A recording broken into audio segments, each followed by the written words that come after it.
하나님 말씀 부정적인 게 없습니다. 다 긍정적이고 할 수 있다 그리고 우리에게 희망적이고 또 우리가 내일을 바라볼 수 있도록 목표를 주시고 또 갈 수 있도록 힘을 더하심을 믿습니다.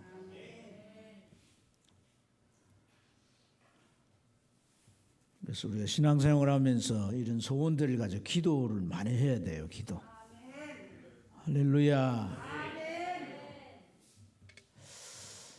요즘 신문 기사들 보면 일면에 아주 머리 기사로 2008년도 금융위기 이후에 이 퍼펙트 스톰이 온다. 퍼펙트 스톰은 태풍, 폭풍 그런 거잖아요, 그죠? 아주 퍼펙트한 그런 이제 경제 위기가 온다고 계속 얘기하고 있습니다. 우선 우리가 제일 이제 느낄 수 있는 게 전년도 이 4월달, 올 4월달 이 물가 지수가 몇 프로 상승했느냐? 4.8%라고 합니다. 4.8%. 여러분 아마 시장에 가보면 다 느낄 거예요. 예. 그래서 이러한 이 경제적인 어려움이 계속 가중되게 되는데 지금 무역도 적자고 환율도 1,300원대 13년 만에 또 오는 이런 환율입니다. 그래서 참 이 생활에 있어서 앞으로 참 지갑 열기 어렵고 시장 가기 무섭고 이런 상황이 오는데 전문가들은 내년이면 더 심해질 거라 그렇게 얘기합니다. 이 퍼펙트 스톰이라고 하는 말의 의미가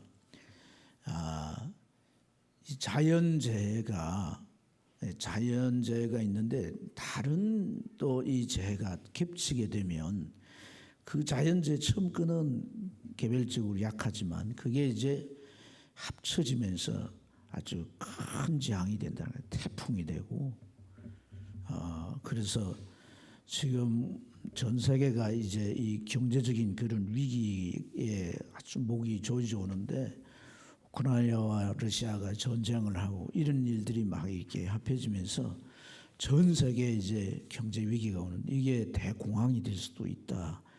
이렇게 우려하고 있습니다. 참 나라를 운영하거나 이 경제에 대한 부분을 담당하는 분들에게 특별한 지혜가 필요한 줄 믿습니다. 또 무엇보다도 우리는 하나님의 도우심이 필요합니다. 할렐루야. 하나님의 도우심이 필요합니다. 여러분 하나님께서는 이 자기 백성들에게 어떤 이제 살아가면서 일상이 아닌 예기치 않는 어려움이 오거나 어떤 혼란이나 재앙이 올 때 그것을 피하거나 또 그것을 해결하거나 이겨낼 수 있는 그런 하나님께서 대비를 주셨어요. 대비책을 주었어요. 대비하는 곳을 주었어요. 이스라엘 백성들에게 하나님께서 너희들이 살아가면서 너희들이 일상뿐 아니라 또 기근이나 또 태풍이 이런 것이 불어가지고 농작물을 망치게 됐다. 흉년이 들었다든지 아니면 전쟁이 일어났다든지 이런 일이 되었을 때 그들로 하여금 그 위기에서 벗어나게 하고 승리토록 하는 곳이 어디냐면 바로 성전입니다. 성전. 여러분 첫 성전을 솔로몬이 지어가지고 그 봉헌 기도를 할 때 그렇게 기도합니다. 왕상 8장에 보면 그 기도 내용이 나오는데 하나님 우리가 성전을 지어 바치지만은 하나님께서 이 성전에 계실 수가 있겠습니까? 하늘이라도 땅이라도 하나님을 모실 만한 곳은 못 됩니다. 그러나 주의 눈이 이곳을 향해 주시고 당신의 백성들이 이곳에 와서 기도할 때 기근이 와서 재앙이 와서 전쟁통에 기도할 때 주의 손이 당신의 백성들을 도와주시옵소서. 돌보아 주시옵소서. 9장에 넘어가면 하나님 응답이 나옵니다. 네 기도대로 하겠다는 거예요. 네 기도대로 하겠다. 하나님이 그렇게 약속한 줄로 믿습니다. 이 성전이 오늘날 교회입니다. 교회를 통해서 하나님이 주신 특별한 아주 놀라운 이 특권이 뭐냐? 이 교회에 하나님은 하늘 문을 열어주셨다는 거예요. 마태복음 16장 19절 말씀에 보면 천국 문을 여는 열쇠를 주었다 그랬어요. 그래서 교회를 향해 천국 문이 열려 있으면 경제 불황이 아니라 그 어떤 일이 일어나도 하나님은 자기 백성을 돌보시며 보호하시고 위경에 건져내시고 살 길을 열어주시고 피하게 하시고 반드시 하나님은 우리에게 인도의 손길을 허락하시는 줄로 믿습니다. 그래서 이 교회 하늘 문이 열려야 되는 거예요. 오늘 말씀에 보면 이 초기의 7교회 중에 오늘 이 본문에는 빌라델비아 교회에 뭐가 열렸어요? 하늘문이 열린 거예요. 하늘문이. 할렐루야. 8절에 보면 볼지어다 내가 내 앞에 열린 문을 두었으니 열린 문을 두었을 때 이 열린 문은 하늘문을 의미하는 줄로 믿습니다. 그래서 능히 닫을 사람이 없으리라.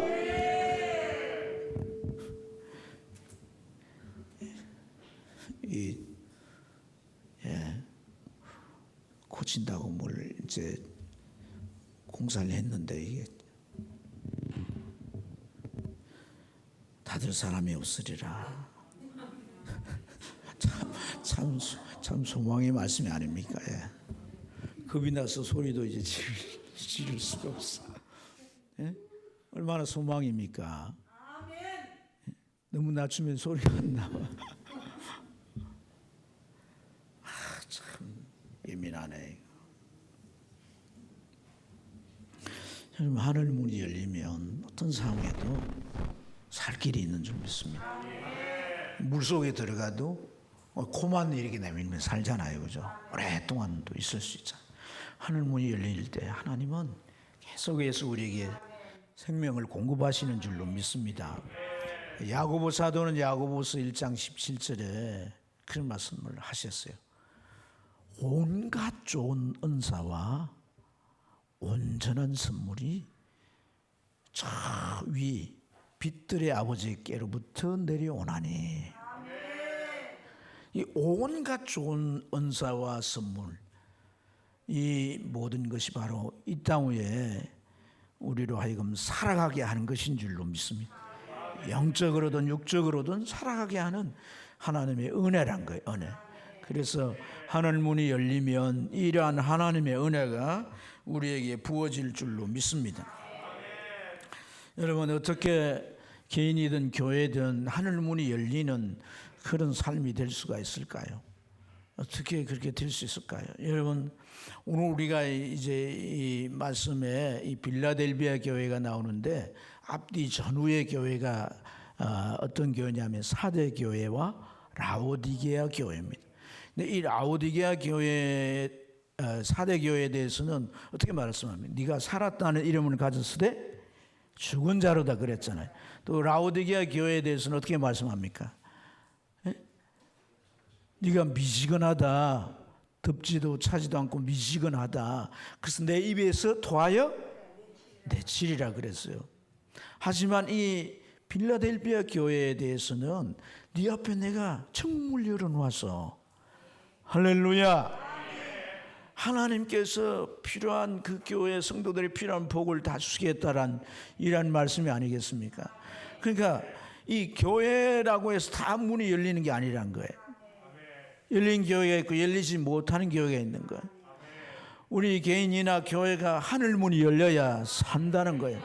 하늘 문 열려 내 영이 살고, 하늘 문 열려야 내 삶을 일으킬 수가 있어요. 내 가정을 세울 수가 있어요. 하늘 문이 열려야 천사들이 내려오고 성령 그 천사들을 통해서 놀라운 일들을 일으키게 되는 줄로 믿습니다. 그래서 여러분, 오늘 이 하늘 문을 누가 열겠어요? 누가 열겠어요? 목사가 열겠어요? 아니면 훌륭한 집사님들이 열겠어요? 교인들이 많으면 하늘 문이 열릴까? 마태복음 16장 19절에 보면 주님께서 이 천국 열쇠를 교회에게 주신다고 말씀하셨습니다. 분명히 말씀을 하셨습니다. 그러나 여러분, 실제를 보세요. 실제를 한번 읽어보십시다. 읽겠습니다.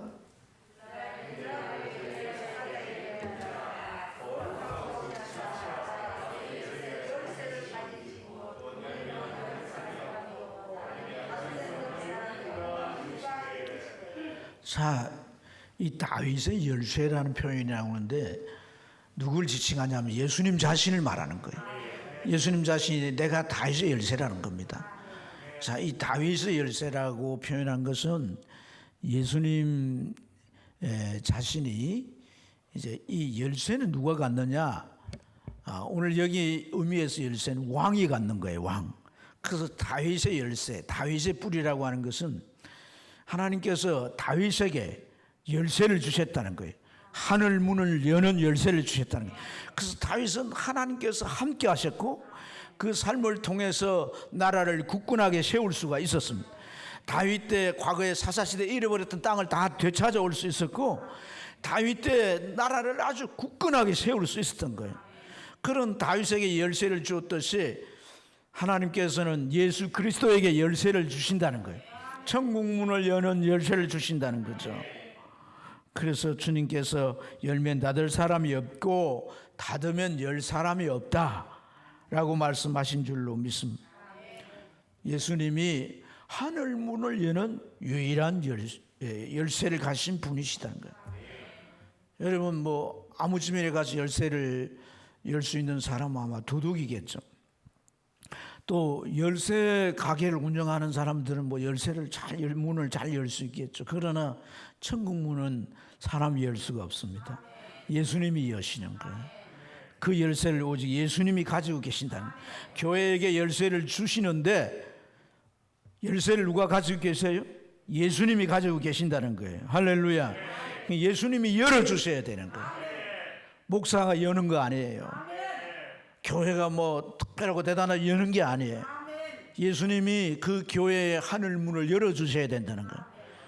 이것은 뭘 의미합니까? 그 교회가 예수님께 인정받아야 한다는 거예요. 교회가 뭡니까? 우리입니다. 우리 성도입니다.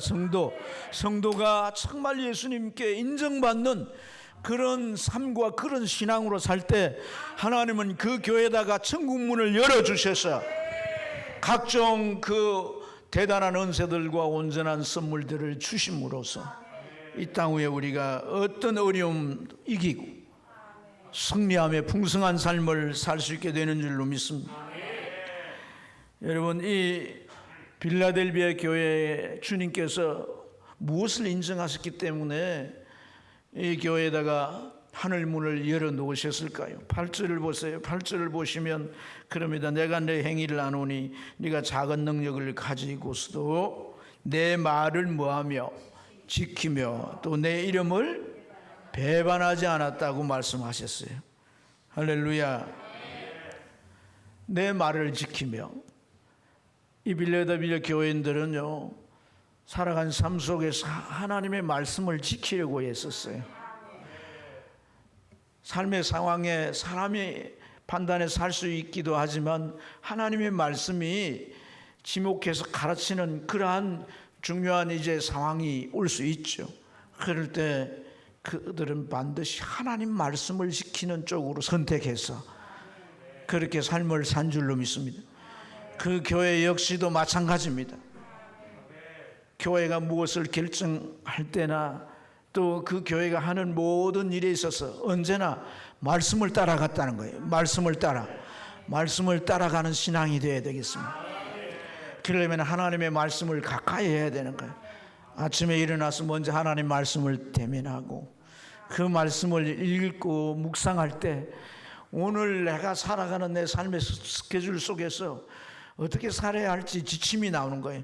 어떤 편에 쓸지 내가 써야 할 편이, 내 포지션이 나오는 거예요. 할렐루야. 내 생각과 말과 행동에 있어서 그렇게 하나님의 말씀에 적용되도록 사는 것이 말씀을 따라 사는 삶인 줄로 믿습니다. 이러한 삶을 살 때 우리는 절로 주의 이름을 배반치 않는 신앙이 될 줄로 믿습니다.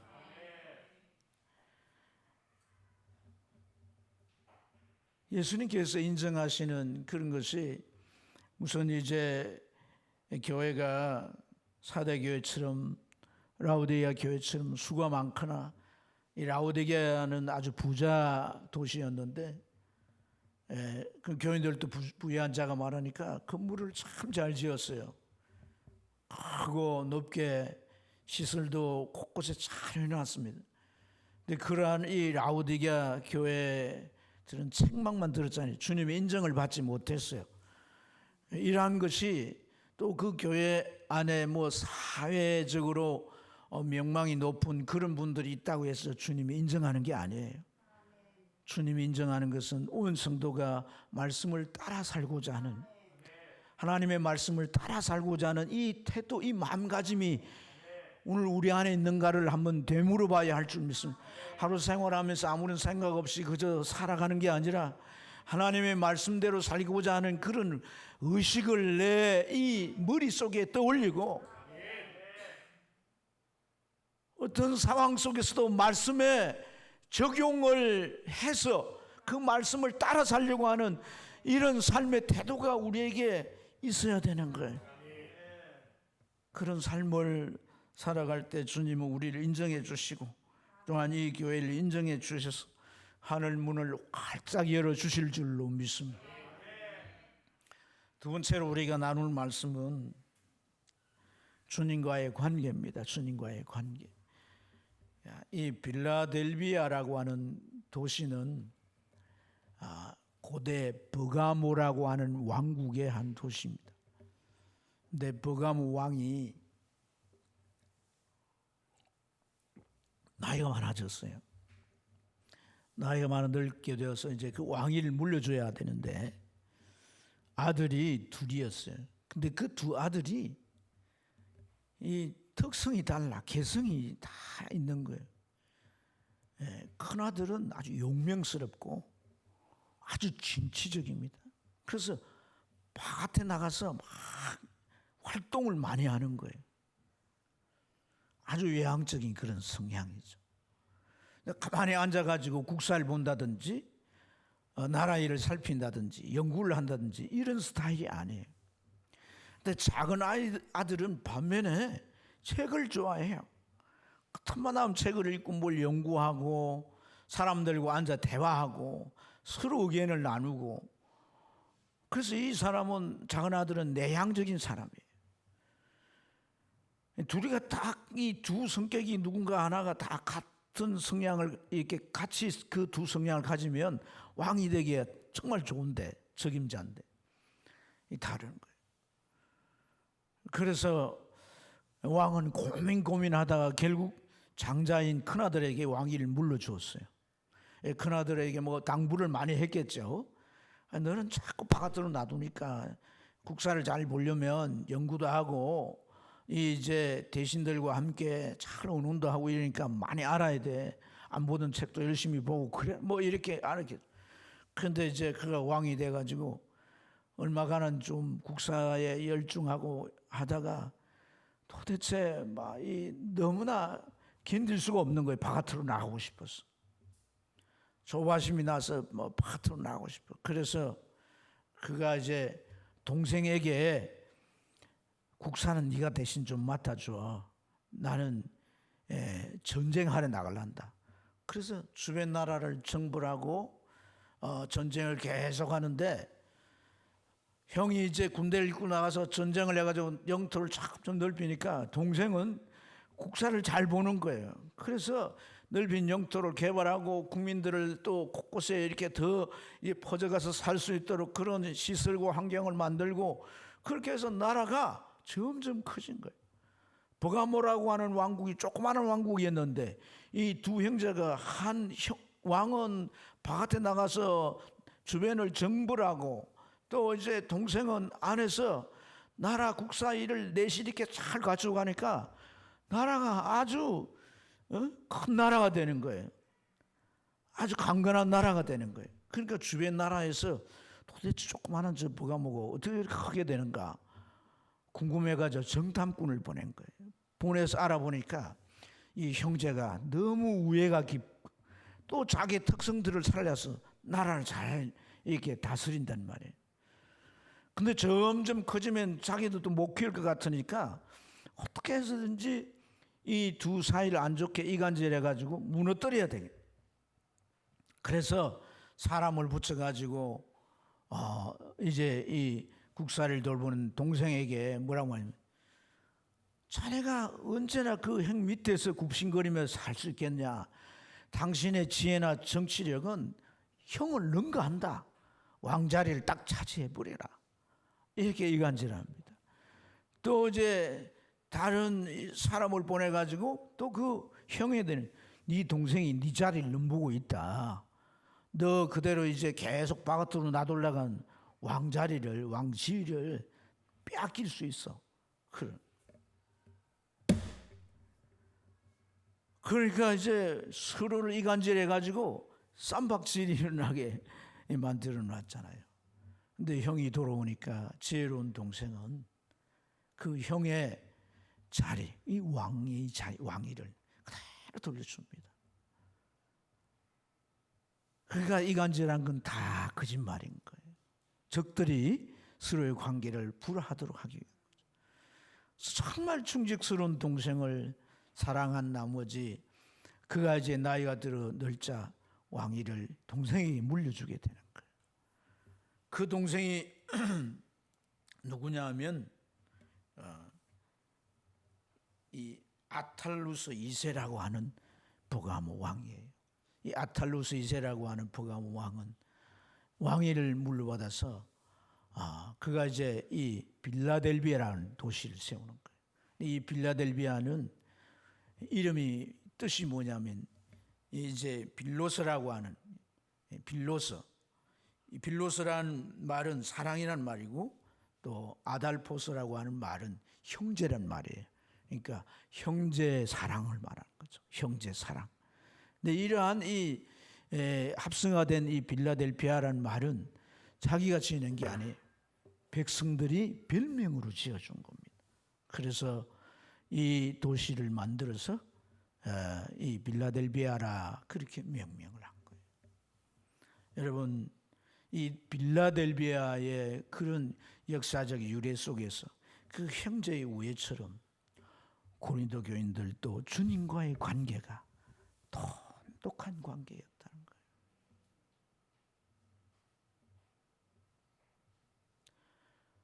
우리가 예수를 믿을 때 정말 집중하고 바라봐야 할 대상은 오직 예수 그리스도이십니다. 나와 주님의 관계가 아주 돈독해야 돼요. 돈독해야. 주님을 알아가야 합니다. 주님을 경험해 가야 합니다. 언제나 주님이 찾아와서 내 마음에 노크를 하시고 나한테 당신의 뜻을 알려주시고 당신의 마음과 느낌을 내게 말씀해 주시고 그런 영적 교감이 있는 신앙생활이 되어야 하는 거예요. 사실 이 빌라델비아라고 하는 곳은 환경적으로 매우 안 좋았습니다. 이곳은 자연적으로 지진이 일어나는 곳이었어요. 그래서 AD 17년 대지진, 아시아의 그 소아시아의 천역에 지진이 일어났을 때 가장 피해를 많이 본 곳이 이 빌라델비아.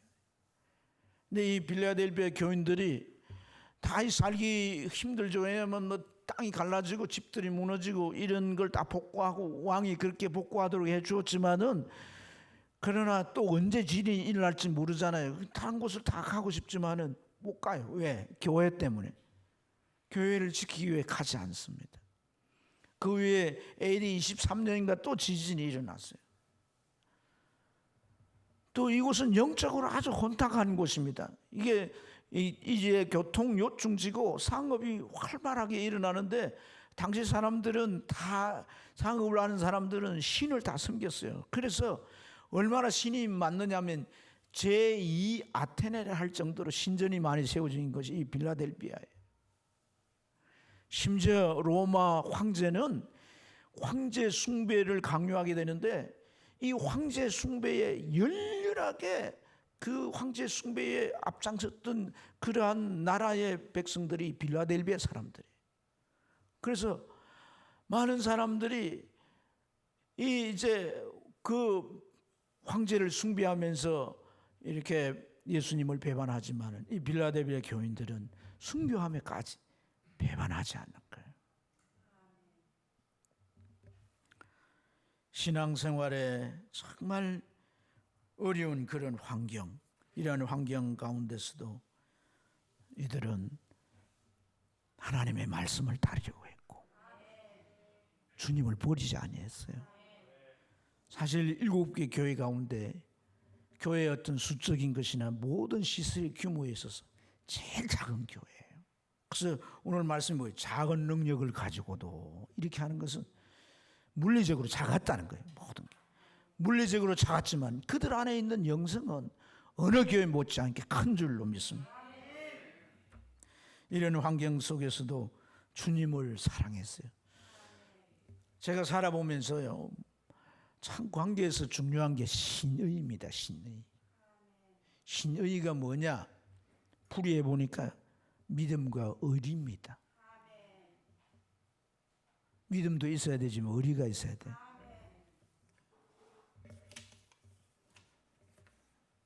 우리가 좀 의리가 있어야 돼, 사람이. 아니 뭐 깡패도 뭐 의리에 살고 의리에 죽는다는데 예수 믿는 사람들이 의리가 없어요. 의리가 있어야 되는 거예요. 의리가. 여러분 정말 빌라델비아 교인들은 자신들의 죄와 그 죄값으로 불행히 살다가 죽으면 심판받고 지옥 갈 수밖에 없는 자신들의 영혼을 위해서 예수님께서 친히 죄인이 되시고 심판을 받아 십자가에 피 흘려 그들을 구원해 주었다는 그 주님의 사랑 때문에 주님을 배신할 수 없었어요. 무슨 복을 많이 받고 뭐 형통가 잘 돼서가 아닙니다. 그 구원의 은혜 때문에, 날 구원해 준 그 사랑 때문에 환경이 안 좋아도 버티고 교회를 지켰고 황제 숭배하면 모든 걸 너희들에게 다 해준다 해도 주님을 배신하지 않고 순교하며 신앙을 지켰다는 거예요. 돈독한 관계, 돈독한 관계. 할렐루야. 여러분 누가 뭐래도 여러분 성도끼리 돈독해야 돼요. 목사와 성도가 돈독해야 돼요. 주님과 나만 돈독하면 된다 그런 거 없어요. 주님과 내가 제대로 돈독해지면 성도 간에 돈독해지고 목사와 성도 간에도 돈독해지는 거예요. 뭐 사이에 맥힐 게 있습니까, 여러분? 제 아내가 몇 차례 그런 얘기를 기억하는데 한국 교회에 대해서 연구한 그 연구에 대한 얘기를 해요. 한국 교회가 이제 분열이 심한데 그 심한 분열의 이유가 진리 때문에 분열이 된 게 아니라 다 사적인 문제로 분열이 되더라는 거예요. 지 감정을 못 이겼어.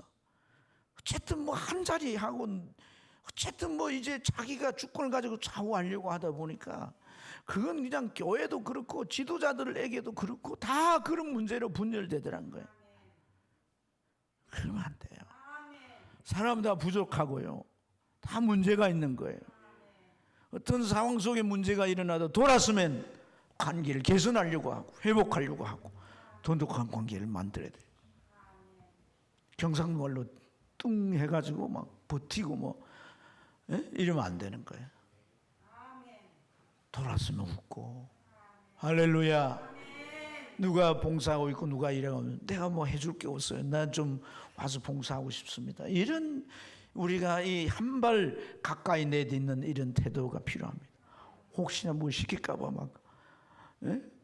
일 있다 하면 그리 안 해도 교회 안 오는데 일체 교회에 발을 끊어. 그러면 안 돼요. 같이 하는 거예요. 같이. 봉사 속에서도요. 서로 정말 정이 두터워지는 것이고 서로 배려하고 또 같이 이렇게 나눔으로써 주의 사랑이 더 깊어지게 되는 거예요. 네 일이 네 알아서 해? 그러면 안 되는 거예요. 주님과의 돈독한 관계 오늘 우리 안에 맺어져 가야 할 줄로 믿습니다. 마지막으로 이 빌라델비아 교회는 그러한 것들 때문에 사실 세상을 이기는 교회가 됐다는 거예요. 자, 요한계시록은 환난이나 박해 그리고 말세 때 하나님께서 자기 백성들에게 주시는 메시지예요. 그래서 이 메시지에서 주된 머릿말이 있어요. 그게 뭐냐면 이기는 겁니다. 이기는 자, 승리하는 자. 할렐루야. 사랑하는 여러분, 이기는 것은요 교회가 커지는 데 있는 게 아닙니다. 부흥이 되어 숫자가 많다고 이기는 게 아니란 거예요. 한때 한국 교회도 대행화 이래가지고 큰 교회 짓고 또 많은 교회를 짓고 뭐 이렇게 해서 막 교세를 아주 크게 맘모사 하려고 막 혈안이 되었습니다. 그러나 여러분, 한국 교회가 이렇게 여러 과정을 거쳐오면서 한국 사회에 자꾸 이렇게 추락되고 무너지는 이유가 뭡니까? 본질을 놓치기 때문이에요. 정말 적든 크든 정말 이 교회가 이기는 교회가 되어야 돼요. 건강한 교회가 되어야 되는 것이죠. 교회에 갖추어져야 할 이런 요소들이 많아야 되고, 여러분 오늘 말씀 가운데 네가 이긴다면 예루살렘 새 예루살렘 성전의 기둥이 되게 하려는. 그러니까 정말 세상에서 하나님 말씀을 따라 살고 하나님이 늘 함께하는 그런 체험 속에서 믿음이 강건해진 사람들이 교회 기둥이 돼야, 일꾼이 되어야 되는 거예요. 이 교회를 버텨나가야 되는 거예요. 세상에서 오는 모든 도전 공격도 버텨낼 수 있는, 교회를 지키기 위해서 그렇게 버텨내는 이런 일꾼과 기둥이 되어야 하는 것인 줄로 믿습니다.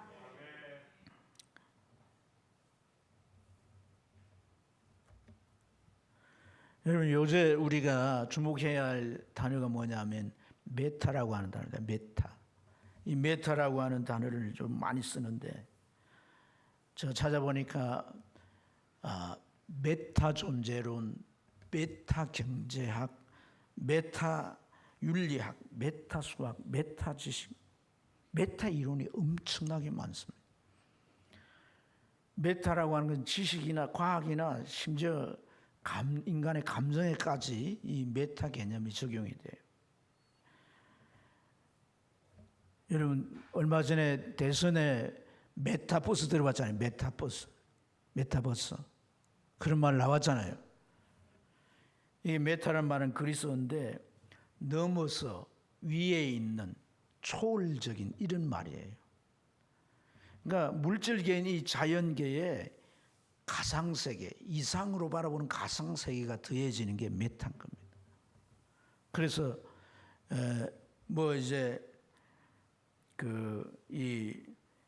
이제 자연계를 초월하는 그런 세계를 접목하기 위해서 가상세계를 만들고 아바타 같은 걸 만들어서 뭐 대통령도 실제 대통령이 아니라 아바타를 만들어서 말도 이렇게 비슷하게 해가지고 연설하고 그런 거 막 했잖아요. 이런 게 이제 메타 개념에서 나옵니다. 칼 조지라고 하는 교회 성장 컨설턴트가 그런 얘기를 했어요. 그가 이제 쓴 책이 뭐냐면 미래를 준비하는 교회입니다. 이 미래를 준비하는 교회는 메타 교회가 돼야 한다. 이런 얘기를 했어요. 여러분, 우리가 살고 있는 이 시대를 가만히 보시죠. 어떤 변화가 있습니까? 지금 이제 뭐 50대 이상 세대는 그렇지 않겠지만 젊은 아이들 보세요. 이 사람들은 일보다도 여가가 더 중요합니다. 그렇죠? 그리고 돈보다도 시간이 중요합니다. 돈도 안 되는데 그 시간을 투자하고 있느냐는 거죠. 예. 개념이 많이 달라 있어요. 뿐만 아니라 공동체보다도 더 중요한 게 개인입니다. 개인. 우리가 지금 그런 의식이 딱 머리 안에 확고히 박혀 있는 젊은 사람들을 같이 사는데 이 성향 자체가 너무나 이질적이고 격차가 너무나 벌어져 있습니다.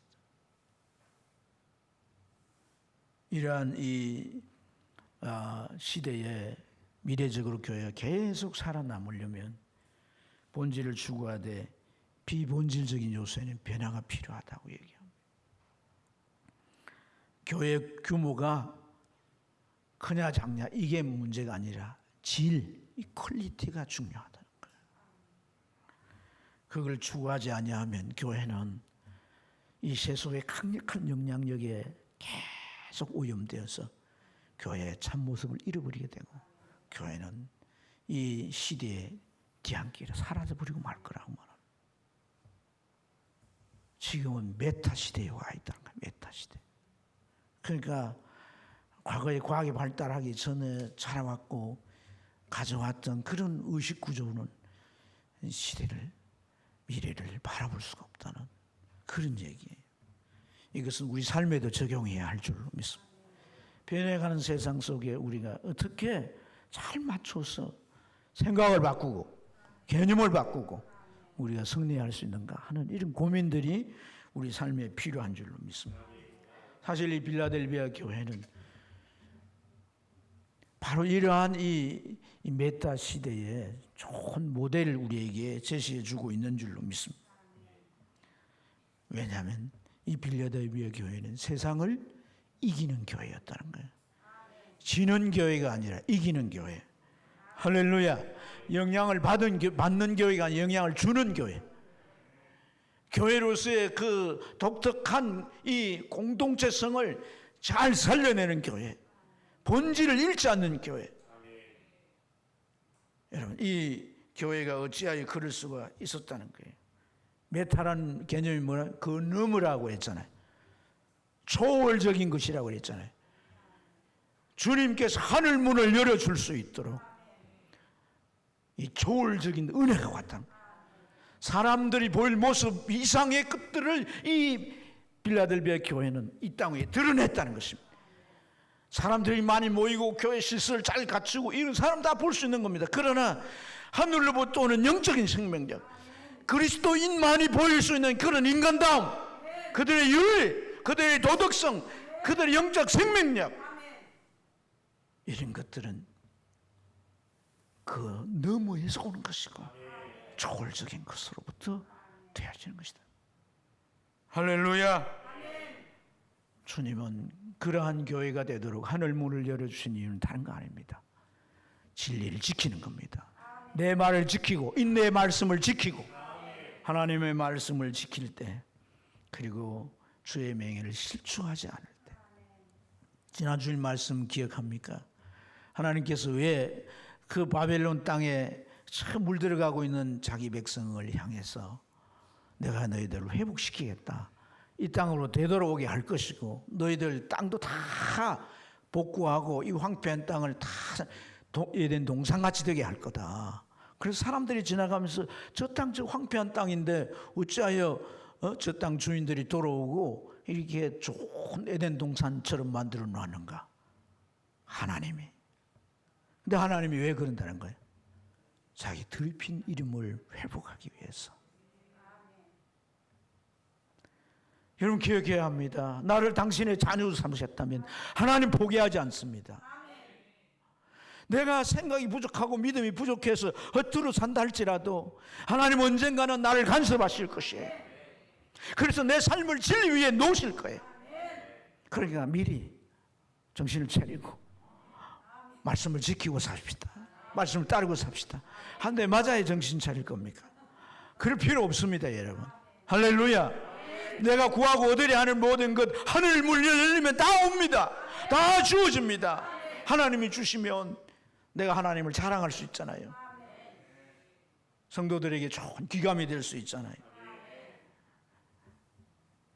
이러한 신앙을 주님께서는요 그냥 내버려 두지 않습니다. 저곳 저 천국에 저 문이 열렸던 그곳에 가서 우리는 저 새 예루살렘 교회 기둥이 되게 하시고, 참 재미있는 표현입니다.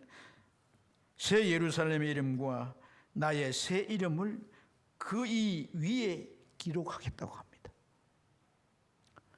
우리 위에다가 새 예루살렘 이름과 예수님의 새 이름을 뭐 한다는 거예요? 기록한다는 거예요. 무슨 말이에요? 훈장 같은 거예요. 훈장. 할렐루야. 훈장 같은 걸 달아준다는 그런 말씀. 무슨 훈장입니까? 승리자의 훈장인 거예요. 승리자. 여러분, 퇴역 장군들이나 군인들 막 이 제복 입고 나오면 어때요? 가슴팍에 훈장들이 주렁주렁 달려 있잖아요. 혁혁한 공을 세운 거죠. 우리가 사실 이제 바라봐야 할 곳은 저곳이 아닙니까? 내가 하늘 문이 열려서 하나님의 은혜를 체험하면 할수록 우리는 저곳을 신비하게 바라보게 되는 것입니다. 저 세계를 더 궁금하게 되는 것이고, 저 세계에 대해서도 소망을 갖게 되는데, 하늘 문이 점점 닫혀가지고 딱 닫혀버리면 우리 눈에 보이는 세상이 까다롭게 보이고, 세상에서 뭐 잘되고, 세상에서 뭔가 삐까번쩍한 것에 그냥 눈이 현혹돼가지고 세상을 쫓아 가다 보면 그 마지막은요 돌이킬 수 없는 곳입니다. 오늘 우리가 교회를 빌라델비아 교회로 세워야 합니다. 할렐루야. 내 신앙이 빌라델비아 교회 성도들처럼 그렇게 세워져야 되겠는데, 일상에서 주의 말씀을 지키려 할 때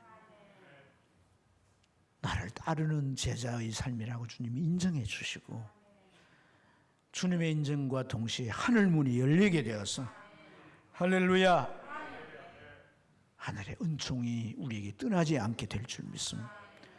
이런 은혜가 있어야 주님과의 관계가 돈독해지는 거예요. 사람은요, 제가 가만히 보니까 인간 관계라고 하는 것이 시간을 함께 많이 보내게, 시간이 오랫동안 이게 아니라 같이 교제하고 경험한 시간이 많아야 돼요.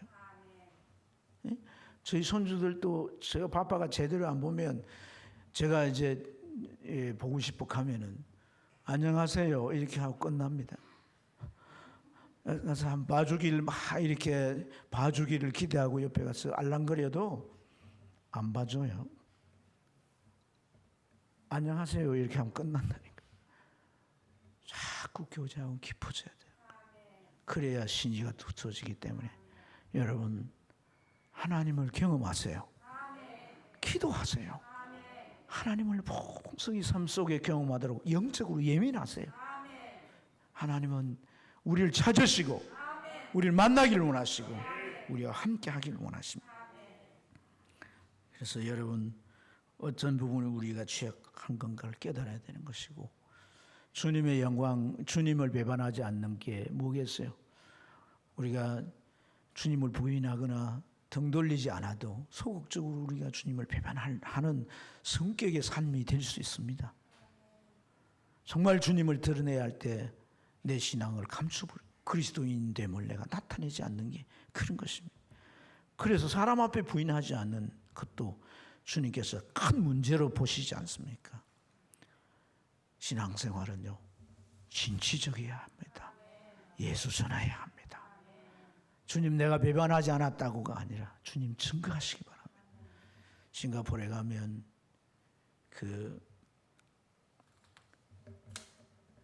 그런 교회가 있습니다. 그 베이스 교회라고 하는 교회인데, 로렌스 콩이라는 목사님이 셀 교회를 운영해요. 엄청나게 큰 교회가 됐어요. 이 목사님 계속해서 복음을 어떻게 하면 잘 전할까? 그래서 마술을 배워가지고 복음 마술이라 해가지고 그걸 전하는 거예요. 그래서 전하니까 젊은이들이 막 또 와서 마술을 보면서 복음을 듣는 거예요. 그러니까 주변의 교계 지도자들이 비난을 하는 거예요. 그 비난에 대해서 질문한 거에 답변하라고 이제 연락이 왔는데, 스텝진들이 그렇게 말하니까 그가 뭐라고 말하냐면, 마음껏 비난해도 좋다. 그러나 나는 지금 그 비난에 답할 여유가 없다. 왜냐하면 지금 이 순간에도 많은 영혼들이 지옥으로 떨어져 가고 있기 때문이다. 오늘 우리가 정말 이 복음의 심각성을, 영적 심각성을 우리가 깨달아야 되는 거예요. 코로나 때문에 사람들 막 냉대하고 못 가요. 그러지 마세요. 어떤 행태로든지 전도할 수 있습니다. 아멘. 아멘. 말씀을 따라 삶으로 말씀을 지키시기 바랍니다. 주님을 배반해서가 아니라 주님을 증거함으로 주님을 드러내는 놀라운 삶이 되기를 축복합니다. 기도하겠습니다.